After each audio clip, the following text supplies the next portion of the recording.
paz do Senhor a todos. Fazer uma leitura aqui dando início em João 15, 26, depois indo para Romanos 4 e Hebreus 8. E diz assim a palavra do Senhor em João 15, 26.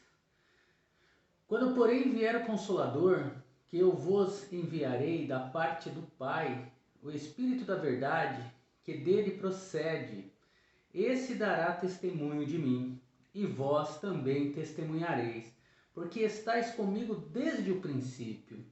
Jesus está aqui afirmando que os discípulos dariam testemunho dele. Por quê? Porque desde que Jesus veio à Terra como homem, ele veio ensinando os seus discípulos a como proceder e suportar as adversidades dessa terra. E o Consolador confirmaria isso. E Jesus continua a sua passagem aqui pregando o seguinte, e a missão do Consolador dá início aqui o tema, na minha Bíblia, do capítulo 16. Tenho-vos dito estas coisas, para que não vos escandalizeis.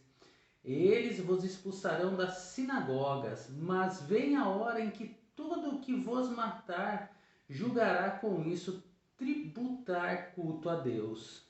Isso daqui Jesus estava falando que seriam e somos perseguidos. Por quem? Por aqueles que não creem, não confiam totalmente que o Senhor Jesus é o Filho de Deus. E eles nos matam, eles nos expulsam, eles fazem escândalo com a palavra do Senhor e acham que é um tributo a Deus, mas não, muito pelo contrário, eles estão indo contra o próprio Deus. Isto farão porque não conhecem o Pai, nem a mim.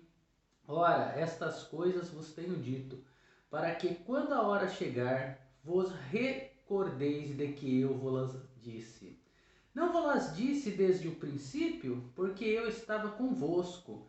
Jesus estava ali caminhando, junto dos discípulos, ensinando, amparando, exortando ali, corrigindo. E ele ainda não tinha entregue essa passagem, mas agora ele já estava anunciando para onde que ele iria. Mas agora vou para junto daquele que me enviou. E nenhum de vós me pergunta, para onde vais? Mas Pedro e até Timóteo fizeram essa pergunta. Pelo contrário, porque vos tenho dito estas coisas, a tristeza encheu o vosso coração. Imagina vocês, os discípulos terem ali o mestre caminhando junto deles, terem ali o mestre ensinando, consolando, ajudando. E mesmo com o mestre, vamos recordar aqui a passagem aonde que eles estavam dormindo com o mestre dentro do barco e vem ali um vendaval, as ondas altas balançando o barco e eles temeram achando que o barco ia afundar. Imagina a dificuldade e o temor que nós homens passamos e eles ali passaram com Jesus ao seu lado e agora sem Jesus. Mas Jesus nos ensina que tem um Consolador vindo. Esse Consolador hoje está ao nosso lado, que é o amado amigo Espírito Santo. E diz assim, continuando: mas eu vos digo a verdade, convém-vos que eu vá, porque se eu não for, o Consolador não virá para vós outros. Se porém eu for, eu vô-lo enviarei.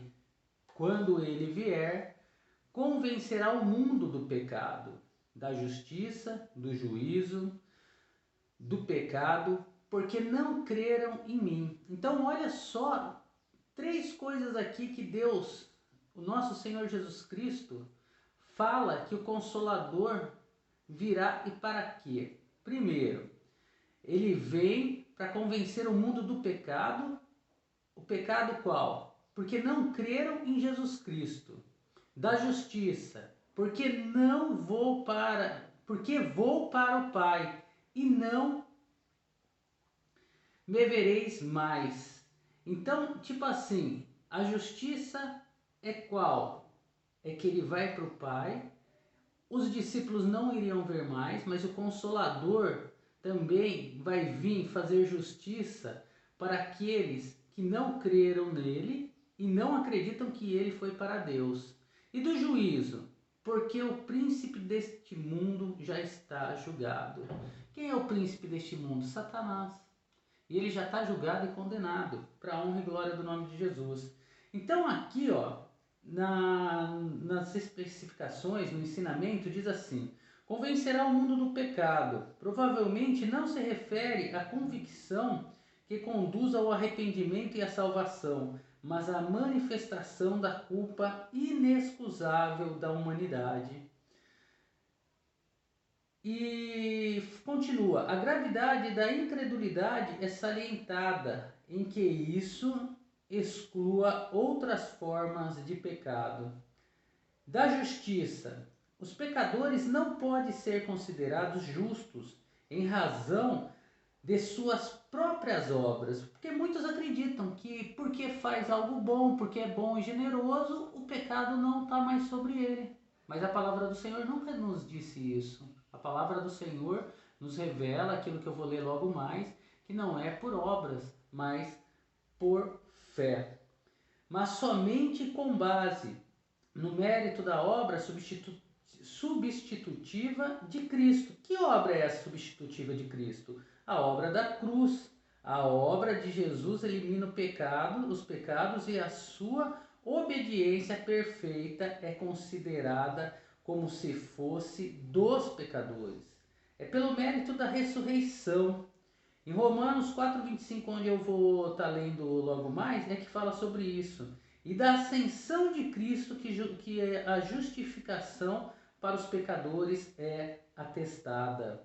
Então, a fé em Jesus Cristo, Filho de Deus, que veio à Terra como homem, para ensinar, para pregar a nova aliança, que morreu na cruz do Calvário, por mim e por você, levou sobre si todos os nossos pecados, ressuscitou ao terceiro dia, esteve mais 40 dias falando e ensinando aqui os discípulos, e subiu, como diz essa palavra, à direita de Deus Pai, e mandou o seu Consolador. Todos esses que creem, nenhuma condenação há àqueles que estão em Cristo Jesus. Romanos 8. E continuando, do juízo: Satanás e aqueles sobre quem ele governa serão derrotados pela justiça divina de Deus, cuja sentença já foi prometida. Então, lendo aqui em Romanos 4:25, diz assim: o qual foi entregue por causa das nossas transgressões e ressuscitou por causa da nossa justificação. A prova da justificação pela fé, por meio do exemplo de Abraão, levou Paulo de volta ao fundamento dessa justificação na obra de Cristo. A morte e a ressurreição de Jesus são dois aspectos do mesmo acontecimento salvador. Ao morrer, ele suportou o castigo exigido pela lei, pela nossa culpa. Não porque ele tinha culpa, porque nenhuma culpa teve sobre si. Jesus Cristo é imortal. Ele não tem nenhum pecado. E ele vai nos conceder a todos aqueles que creem nele o direito de estar junto de si, junto do Pai. E diz assim: ao ressuscitar dos mortos, Cristo foi justificado e a sua ressurreição ocasionou a justificação e uma nova vida para aqueles que se uniram a ele pela fé.